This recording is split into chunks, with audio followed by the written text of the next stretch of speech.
Kondisi global tidak baik-baik saja, terutama karena makin memanasnya perang tarif yang kalau terus berlanjut, endingnya bisa mengerucut ke perang fisik yang hebat. Perang Dunia Ketiga tentunya. Indonesia kemudian terlihat dalam usaha besar untuk tidak terjebak pada tekanan tarif dari luar itu. Meskipun di saat yang sama juga dihadapkan pada situasi internal yang cukup rumit, terutama perihal politik dan penegakan hukum kita yang kesana kemari, alias tindakan karet. Dalam perkembangannya, kita kemudian menarik sebuah teori modern yang datang dari pemikiran China, yakni Liu Cixin, yang menjelaskan kalau suatu peradaban berdiri di ambang krisis, maka ia menghadapi sebuah bifurkasi, alias titik percabangan dalam sejarahnya. Jalan bercabang dimaksud ialah antara kehancuran dan pencerahan. Menurutnya, dalam fisika kosmik, kita mengenalnya sebagai momen singularitas alias titik balik peradaban. Momen di mana kecerdasan buatan lebih pintar, lebih oke daripada manusia.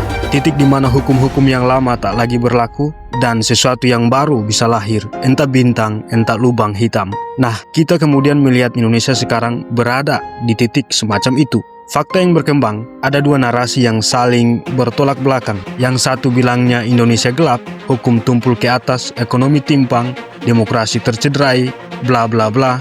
Yang lainnya menyuarakan Indonesia cerah, infrastruktur dibangun, investasi berdatangan, diplomasi menguat, pertanian kita membaik, bla bla bla. Lantas, apakah kita harus memilih salah satu dari opsi itu? Mungkin itu bukanlah langkah terbaik dalam negara demokrasi, sebab kita semacam dipaksa untuk memilih salah satu. Memang kalau pakai logika manusia modern, kita didorong untuk pilih salah satu. Tapi apakah logika semesta bisa dipaksa untuk memilih? Nampaknya mustahil. Yang ada justru Indonesia gelap dan Indonesia terang adalah dua kenyataan mutlak yang nggak bisa dipilih. Sebuah bangsa bisa gelap sekaligus cerah, tergantung dari mana kita mengamati dan dengan instrumen apa kita mengukurnya.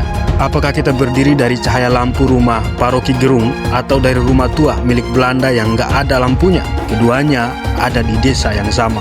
Seorang petani melihat Indonesia dari keringat dan harga gabah. Seorang pejabat melihatnya dari data GDP dan pertemuan dengan investor. Keduanya tidak sepenuhnya salah, tapi keduanya hidup dalam dimensi berbeda dari realitas yang sama. Liu Cixin dalam novel fiksi berjudul The Three Body Problem juga menjelaskan pendapatnya tentang dunia trisolaris, menggambarkan sebuah dunia yang dihantui kekacauan iklim ekstrim, tempat masyarakat harus membekukan diri saat era kehancuran datang, lalu bangkit saat stabilitas tiba. Mungkinkah kita sedang berada dalam era kekacauan itu? Dalam sejarah peradaban, gambarkan bahwasannya yang bertahan bukanlah yang kuat, melainkan yang paling mampu belajar dan beradaptasi. Ketika rakyat kecil bicara dengan bahasa pasar, sejujurnya suara-suara itu memberitahu kita bahwa ada ketidakseimbangan dalam struktur negara. Dan kalau kemudian ketidakseimbangan itu tidak ditanggapi secara ilmiah dan jujur, maka sistem akan runtuh dari dalam. Negara akan kacau balau, campur tangan, dan invasi luar bakal jadi hantu bagi Indonesia. Jadi banyak pendapat, banyak pikiran, banyak ide, banyak kritikan itu baik. Dan kemudian ruang-ruang dialog antara sesama, antara elit dan akar rumput, antara statistik dan rasa lapar, antara optimis dan kritik, antara menteri pertanian dan petani, antara petani dan menteri keuangan, antara pabrik pupuk, pemerintah dan petani, antara nelayan dan pabrik ikan, antara itu dan ini. Itulah dunia sains. Tak ada eksperimen yang ditolak hanya karena hasilnya buruk. Kita belajar dari kesalahan, bukan menutupinya. Sebab melakukannya adalah masalah nurani, masalah jiwa yang merusak alam pikir dan alam rasa pada manusia. Kira-kira begitu pendapat falsafah para pemikir masa lalu.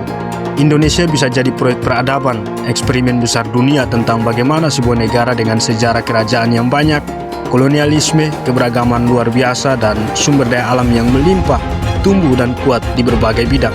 Syarat penting dan utama untuk kita melangkah ke depan ialah bongkar dulu sistem korupsi yang sudah mengakar.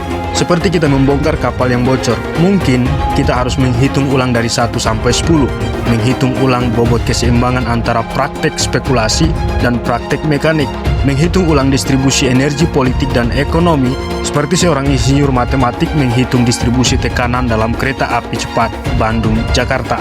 Jadi mungkin gak penting gelap atau cerah sepanjang transisi kita terkelola dengan baik, sepanjang kita berani hadapi ketidakpastian dan merancang jalan keluar yang melibatkan semua komponen bangsa.